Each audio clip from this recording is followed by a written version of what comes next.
Parents out of the room? What's up, nerds? Phoenix from PhoenixTV here with another edition of Bird's Brain, the show that never ends. It goes on and on, my friends. Episode 33, Luxury Tinfoil Hats. Let's play.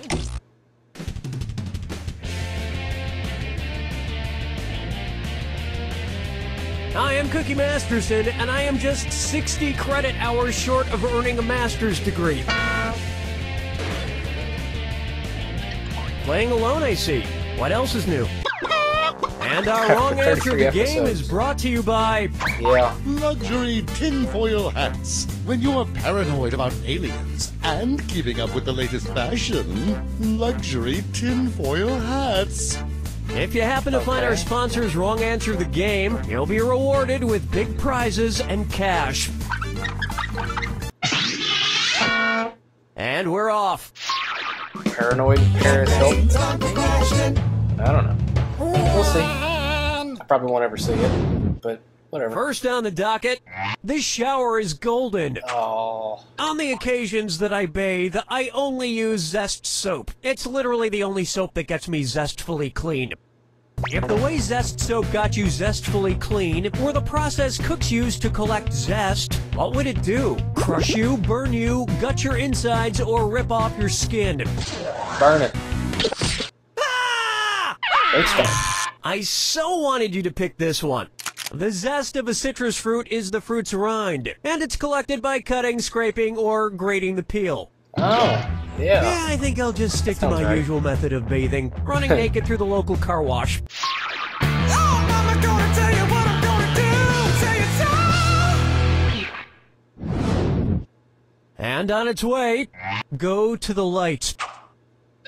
If Miller Lights had the same properties as light, what might be its slogan? Tastes like a wave, never a particle. Tastes like a particle, never a wave. Tastes like a particle, goes down smooth like a wave. Or tastes great, no particles or waves. This one. I think you know it's coming. Dang it. It was begging to be picked.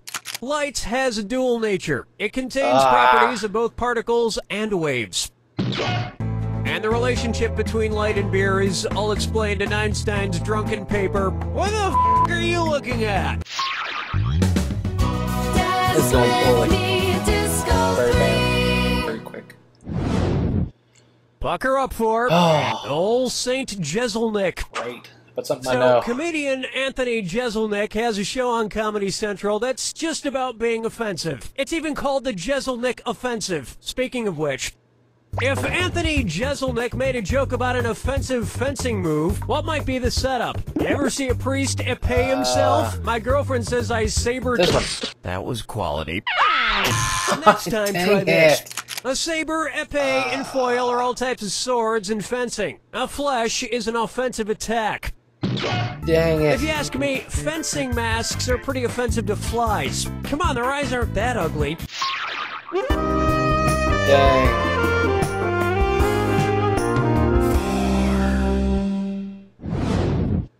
Take a good look at. Men are from Mars, M&Ms are also from Mars. And it's a this or that. Okay. I'm going to read off 7 names, and for each one I want you to tell me if it's a spacecraft sent to Mars by NASA, or a candy owned by Mars Incorporated. If it was sent to Mars, press the X button. If it's owned by I'd Mars, like to think I have a chance, but I B probably button. don't. Ready? So let's go. Go for it. Eclipse. Milky Way. Orbit. Mars Express. Galaxy. Tracker. Curiosity. Jesus. Yuck. Something tasted weird in the middle of that. My entire round is going just atrociously. A lot of candy is named after parts of outer space because that's where nougat comes from. Little known fact. Little known fact. I don't know anything. Not today. Jeez. Why not try? No rhyme or reason.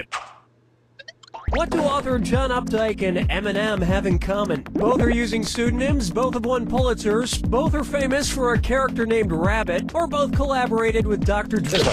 What? No. I don't know. Want to see the answer? Author John Updike is known for his series of rabbit books, which follows the life of a small-town Pennsylvania man. And Eminem portrayed a rapper called B-Rabbit in his movie 8 Mile. I wonder what it would sound like if an actual rabbit tried to rap.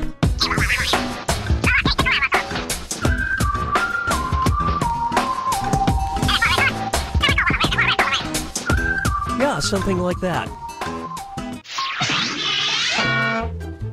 That's round one, and it looks like you might be getting the hang of this. Remember, I'm doubling the value of each question in round two. Now get out there and make me proud.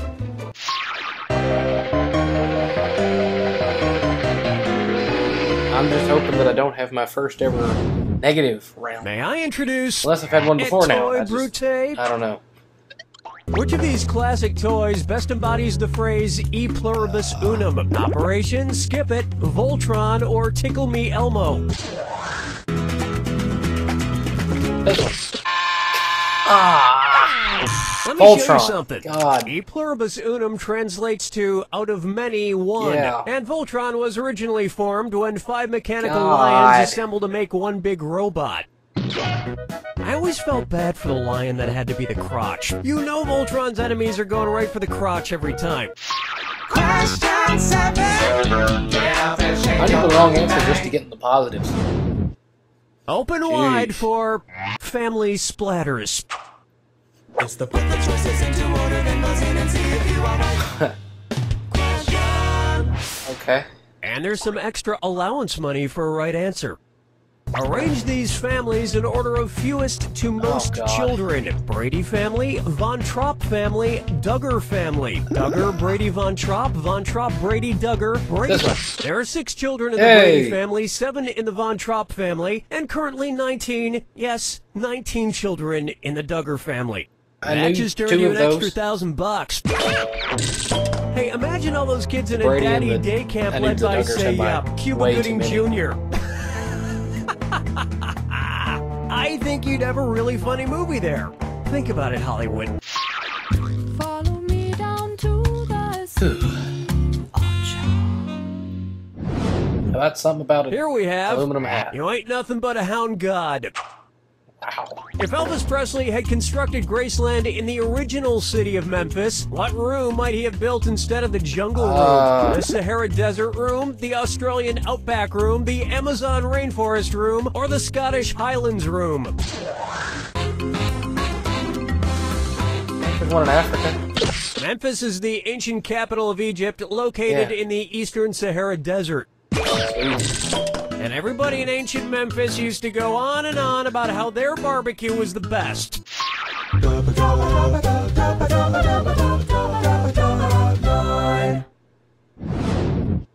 Coming up next, the anatomically correct X-Men.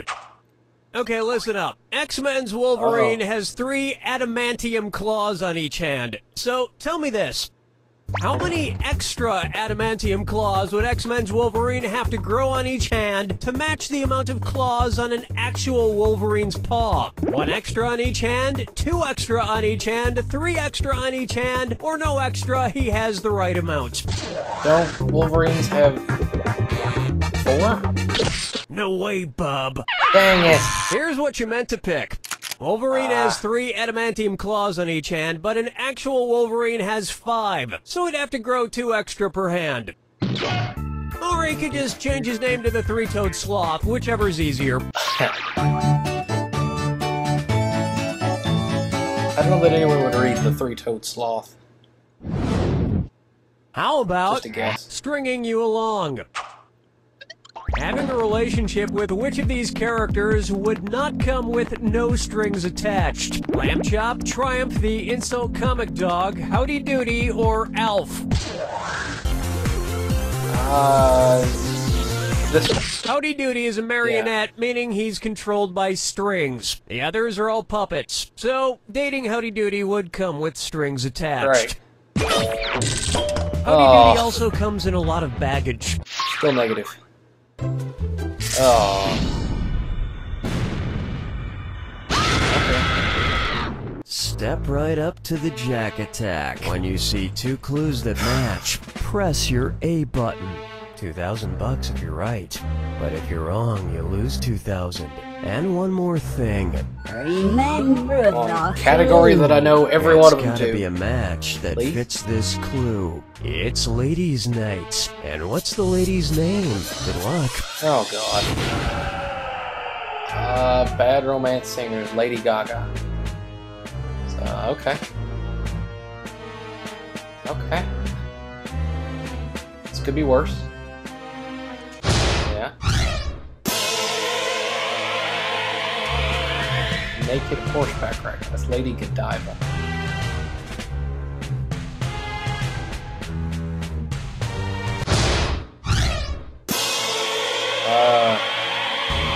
LBJ's wife, Lady Bird Johnson. D.H. Lawrence character. I don't know.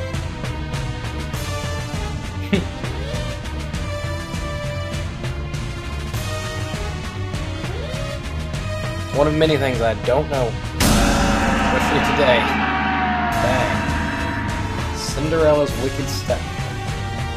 This lady. Is that a name? I didn't know that.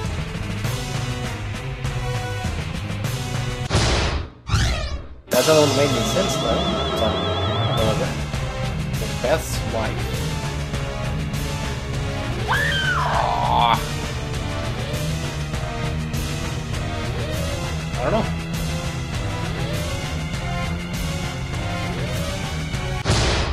That would make sense, actually. The Moulin Rouge song is the Lady Marmalade thing.